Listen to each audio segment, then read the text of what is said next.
मध्य पूर्व के समुद्रों में इस समय एक ऐसा युद्ध चल रहा है जो पारंपरिक युद्ध से बिल्कुल अलग है। यहाँ टैंक नहीं है, यहाँ बड़े बड़े सैनिकों की टुकड़ियां नहीं है, लेकिन फिर भी दुनिया की सबसे ताकतवर नौसेना को चुनौती दी जा रही है। यह युद्ध है तकनीक, रणनीति और गुरिल्ला नीति का। ईरान ने समुद्र में एक ऐसा नया तरीका अपनाया है जिसने वैश्विक सुरक्षा विशेषज्ञों को भी हैरान कर दिया है। छोटे, सस्ते लेकिन बेहद खतरनाक कामिकाजी ड्रोन बोट के जरिए ईरान ने न केवल समुद्री व्यापार को चुनौती दी है बल्कि दुनिया की ऊर्जा आपूर्ति को भी संकट में डाल दिया है। खाड़ी क्षेत्र में हालात तेजी से बदलते दिखाई दे रहे हैं। रिपोर्ट्स के मुताबिक ईरान ने कई मानव रहित सतह पोत यानी USV को तैनात कर दिया है। ये ऐसे ड्रोन बोट हैं जिनमें कोई इंसान नहीं होता, लेकिन इन्हें दूर से नियंत्रित किया जा सकता है या पहले से तय रास्ते पर भेजा जा सकता है। इन बोट में भारी मात्रा में विस्फोटक भरा जाता है और फिर इन्हें सीधे दुश्मन के जहाजों की ओर भेज दिया जाता है। जब ये बोट जहाज से टकराती हैं, तो इतना बड़ा धमाका होता है कि बड़े से बड़ा टैंकर भी आग की लपटों में घिर सकता है। हाल ही में इराक के बसरा के पास इसी तरह की एक घटना ने पूरी दुनिया को हिलाकर रख दिया। रिपोर्ट्स के अनुसार एक सफेद रंग की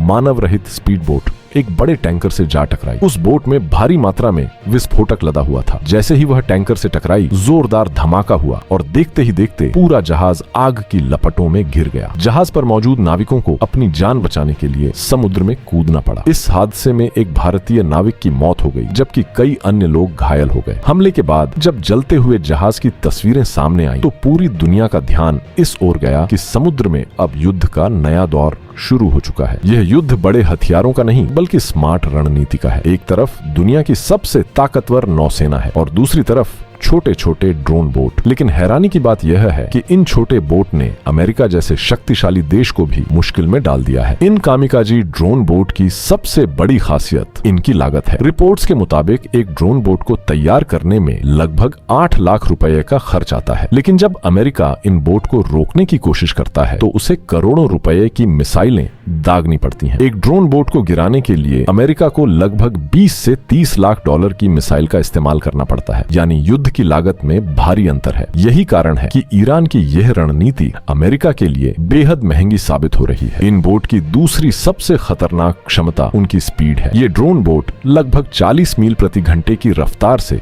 समुद्र में दौड़ सकती है। मालवाहक जहाजों की स्पीड आमतौर पर इससे काफी कम होती है, इसलिए जब ये बोट किसी जहाज की ओर बढ़ती है तो उसे बचने का ज्यादा समय नहीं मिलता। खासकर रात के समय इन बोट को पहचानना लगभग नामुमकिन हो जाता है। दिन के समय भी समुद्र में किसी सफेद रंग की छोटी बोट को पहचानना बहुत मुश्किल होता है, क्योंकि समुद्र में अक्सर ऐसी छोटी नावें दिखाई देती रहती हैं। यही कारण है कि इन ड्रोन बोट को समय रहते रोकना बहुत कठिन हो जाता है। कई बार जहाजों को तब तक पता नहीं चलता जब तक बोट बहुत करीब नहीं पहुंच जाती। ईरान की यही रणनीति अब वैश्विक व्यापार के लिए सबसे बड़ा खतरा बनती जा रही है। खासकर हॉर्मुज जलमरू मध्य में हालात बेहद तनावपूर्ण हो गए हैं। यह वही क्षेत्र है जहां से दुनिया के एक बड़े हिस्से का तेल और गैस गुजरता है। अगर इस रास्ते में रुकावट आती है तो उसका असर पूरी दुनिया की अर्थव्यवस्था पर पड़ता है। रिपोर्ट्स के मुताबिक अभी लगभग 1000 जहाज इस झलड़ मरुमध्य से गुजरने का इंतजार कर रहे हैं। इनमें करीब 200 तेल टैंकर भी शामिल हैं, लेकिन सुरक्षा खतरे की वजह से कई जहाज आगे बढ़ने की हिम्मत नहीं कर पा रहे हैं। इस स्थिति ने वैश्विक ऊर्जा बाजार को भी हिला दिया है। इंटरनेशनल एनर्जी एजेंसी के अनुसार इस संघर्ष की वजह से कच्चे तेल की आपूर्ति में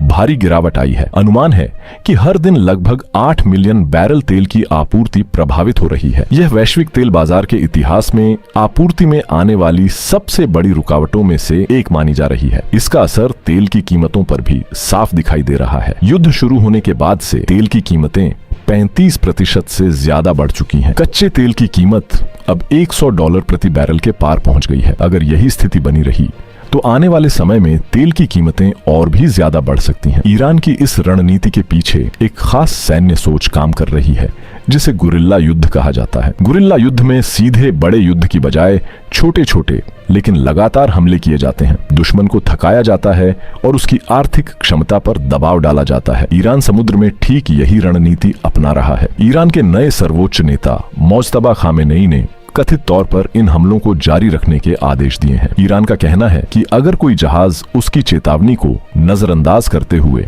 इस क्षेत्र से गुजरने की कोशिश करेगा तो उसे निशाना बनाया जाएगा। यह बयान इस बात का संकेत है कि आने वाले दिनों में समुद्र में तनाव और बढ़ सकता है। अमेरिकी नौसेना के लिए यह स्थिति बेहद चुनौतीपूर्ण बन चुकी है। हॉर्मुज जलमरु मध्य में ईरान की भौगोलिक स्थिति उसे बड़ा रणनीतिक फायदा देती है। इस क्षेत्र के आसपास ईरान ने छोटी दूरी की कई घातक मिसाइलें तैनात कर रखी हैं। अगर कोई युद्धपोत इस क्षेत्र में प्रवेश करता है तो उसे कुछ ही सेकंड में निशाना बनाया जा सकता है। यही कारण है कि अमेरिकी नौसेना बेहद सावधानी बरत रही है। रिपोर्ट्स के मुताबिक अमेरिकी अधिकारियों ने स्वीकार किया है कि इस समय वे टैंकरों को सुरक्षा देने के लिए पूरी तरह तैयार नहीं है। यह बयान इस बात का संकेत है कि स्थिति कितनी गंभीर हो चुकी है। अमेरिका के ऊर्जा सचिव क्रिस राइट ने भी स्वीकार किया है कि मौजूदा हालात में टैंकरों की सुरक्षा सुनिश्चित करना आसान नहीं है। समुद्र में लगातार हो रहे हमलों ने पूरी रणनीति को बदलने पर मजबूर कर दिया है। युद्ध शुरू होने के बाद से अब तक नावों पर लगभग 18 हमले हो चुके हैं। इन हमलों में 8 लोगों की मौत हो चुकी है और कई अन्य घायल हुए हैं। हर हमले के साथ समुद्र में डर और अनिश्चितता का माहौल और गहरा होता जा रहा है। इस संकट का असर सिर्फ सैन्य क्षेत्र तक सीमित नहीं है, बल्कि वैश्विक व्यापार पर भी पड़ रहा है। दुनिया का लगभग 20% तेल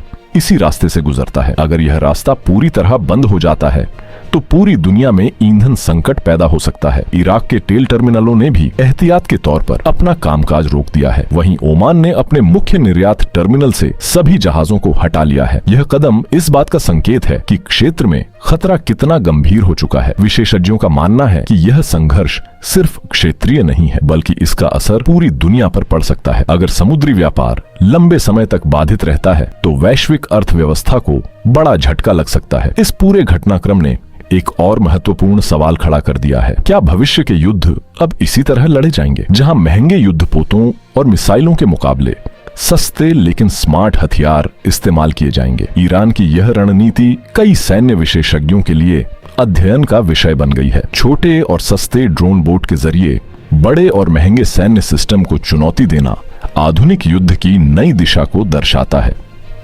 अगर यह रणनीति सफल होती है तो आने वाले समय में दुनिया के कई देश इसी तरह की तकनीक का इस्तेमाल कर सकते हैं। इससे समुद्री सुरक्षा की पूरी अवधारणा बदल सकती है। फिलहाल खाड़ी क्षेत्र में तनाव चरम पर है। हर गुजरते दिन के साथ खतरा बढ़ता जा रहा है। दुनिया की नजरें अब इस बात पर टिकी हैं कि आगे क्या होगा। क्या यह संकट बड़े युद्ध में बदल जाएगा या फिर कूटनीति के जरिए इसका समाधान निकलेगा? लेकिन एक बात साफ है कि समुद्र में शुरू हुआ यह नया गुरिल्ला युद्ध आने वाले समय में वैश्विक राजनीति, सैन्य रणनीति और ऊर्जा बाजार को गहराई से प्रभावित करने वाला है। और जब तक इस संकट का समाधान नहीं निकलता, तब तक दुनिया की धड़कनें खाड़ी के इन समुद्रों की ओर ही लगी रहेंगी। ऐसी ही दमदार और सच्ची खबरें सबसे पहले पाने के लिए चैनल को अभी सब्सक्राइब करें और वीडियो को लाइक करें।